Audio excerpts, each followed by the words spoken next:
have you ever spoken up at a meeting or in a group with a great idea that you had, only to receive kind of less than enthusiastic response?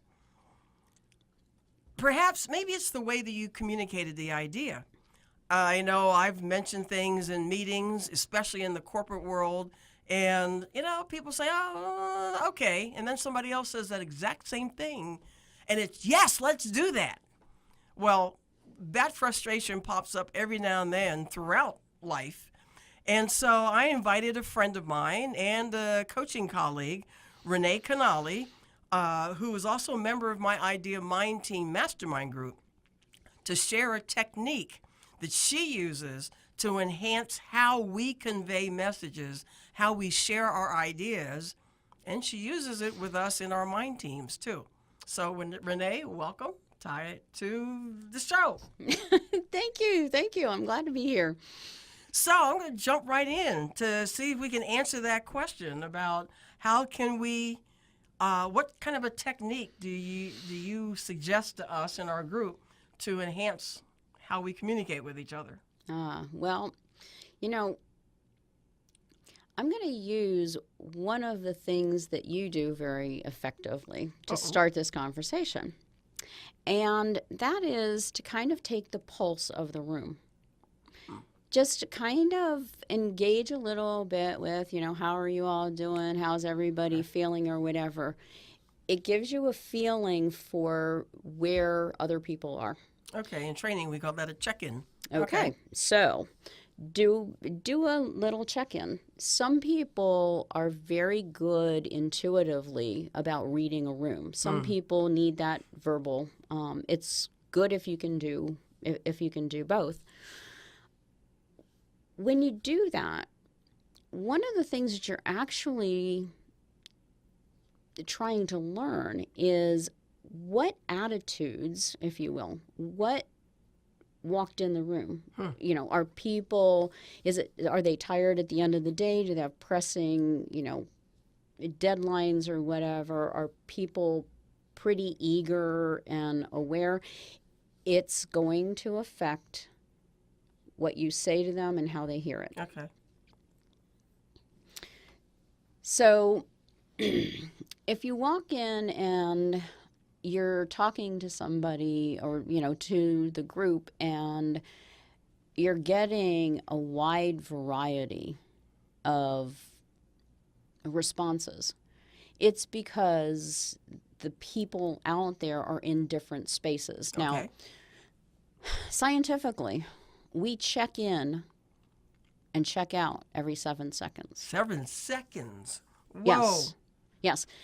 Your brain kind of goes through a cycle where it checks out for, a split second. So it's not a continuous listening. We think we're listening. Okay. We hear most of what's said. Sometimes what we miss when that cycling is happening are the little indicators that either engage us or disengage us. Whoa, okay, so as an interviewer, you just made me conscious that somehow I've checked out at least, it's 7 into 60, at least 4 or 5 times in a minute? Whoa. Yeah, but it's a natural thing, and our brain understands how to work with that. Okay. It's not the conscious, I'm not listening, I have other things on my mind kind of thing. So what is it about an experience that you've had that you are thinking there was something that you were missing that you could have done to make it receive better, or that you would understand a little bit more about why it's less than, is it you or is it them kind of thing?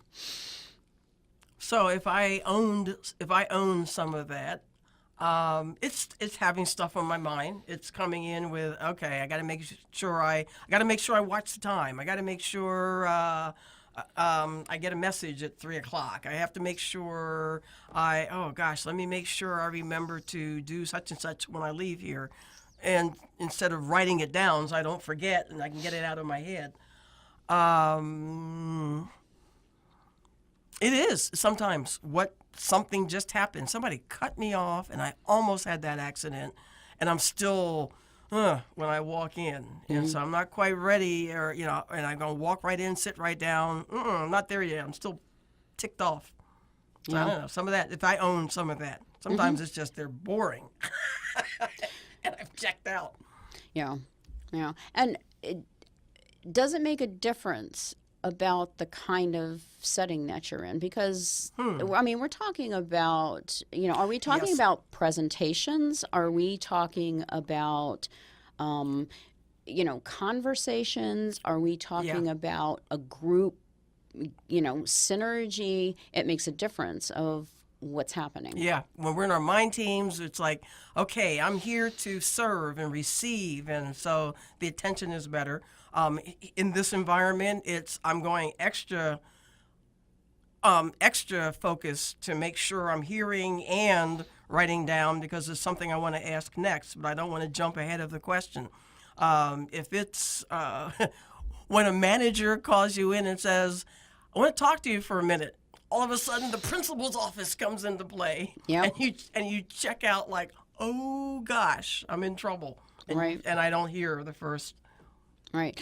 So there is a tool that was developed by Judith E. Glazer. It's Conversational Intelligence. And within that, there is a very specific tool called the dashboard, the conversational dashboard. And really what it is a tool to help you understand what kind of communication are you engaging in.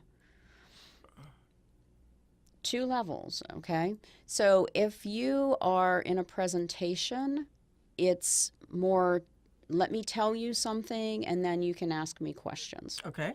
If you're in a group, there could be a point where you're supposed to be working on something together, and somebody is in that space Okay. of, I'm going to tell you, and I'm going to ask you, and it's more, what's in it for me? Okay. I'm coming from me. Okay. So 2 different levels. You can also have a conversation that's about you, but it's synergistic because it's not only what I want or what you want or what we're after, but we will all want to come away with something of value. And now it may not be the same thing. And then there is a conversation and a communication where you really want everybody to win. There is no competition. You can say what's on your mind to, your mother, and she can receive it. And then she can tell you how she feels, and you receive it. And it's just clearing the air and having an understanding. So it's really, we go around having conversations all the time, but we really don't understand that there's a big difference in the kinds of conversations that you have. So I'm picturing a dashboard visually. How do you check in, or how are you aware of where you are in that dashboard? I mean, is it a continuum, or is it I'm here this time and I'm here this time? Well, the tool that was developed, this conversational dashboard, there are different ways that we behave depending on that, let's call it the level of conversation that we're having. So when you're in that tell-ask place in a conversation, and not, you're actually having a conversation, this is not a presentation. Okay? Are you being resistant? Like, I've checked out, this is boring, I don't want to be here, I can't believe you're trying to tell me what I already know, kind of thing. And then there's the next step, which is a skeptic, where it's like, okay, well, I'll listen to what you have to say, but I'm not sure that I'm really going to, agree. I'm like half there, kind of thing. So that's at, if you will, the kind of lowest level, because there's not a lot of engagement, there's not a lot of creating understanding. Kind of in the middle of the dashboard, where you're moving and things are happening and there's a little bit of give and take. There's a kind of a wait and see attitude. On the lower end, it's okay, I'll wait and see if I agree with you. Okay. You're going to have to prove yourself. On the other side, it's, wow, I'm going to wait and see what can happen here. Okay? So it's the same thing, two different sides. And then at the most creative and collaborative side is the experimenting. So, okay, I'm willing to give that a shot. I'm willing to entertain that idea. I'm engaged enough that let's have some more conversation. Okay. And then hopefully you get to a point where our idea mind team mastermind group got is I am ready to co-create. Today's my turn. It's your turn. Wait a minute. We can do something together. Hey, where can we go with this? How do we move this energy to different projects or what have you? Awesome. So this conversational intelligence, as we wrap this up, is it's something that you help people learn and practice. So it's like, what do you do in that area, and how do they reach you to learn more? Well, there are a lot of tools in conversational intelligence. Judith has a book that you can read. It's called Conversational IQ.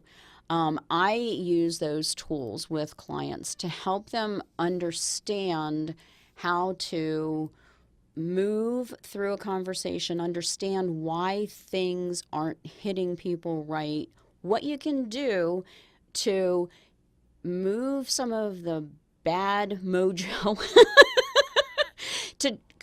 to create a better environment, increase the attitude of co-creating, and decrease the level of it's all for me and the pieces that really disjoin people and bring out the differences instead of the things we have in common. Cool. And you can reach me at landofpossibility.com. Email is Renee, Renee, at landofpossibility.com. And I would love to have a conversation with you. Excellent. Well, thank you, Renee, for joining me and for answering that. It's always fun to have a conversation. And so you got Renee's website. If you like what we shared with you here, connect with me at sylviahenderson.com. That's my name.com to get more like what you heard today, to engage with me, and to allow me to help you transform your ideas to action and to income. So with that, we invite you to make a great day.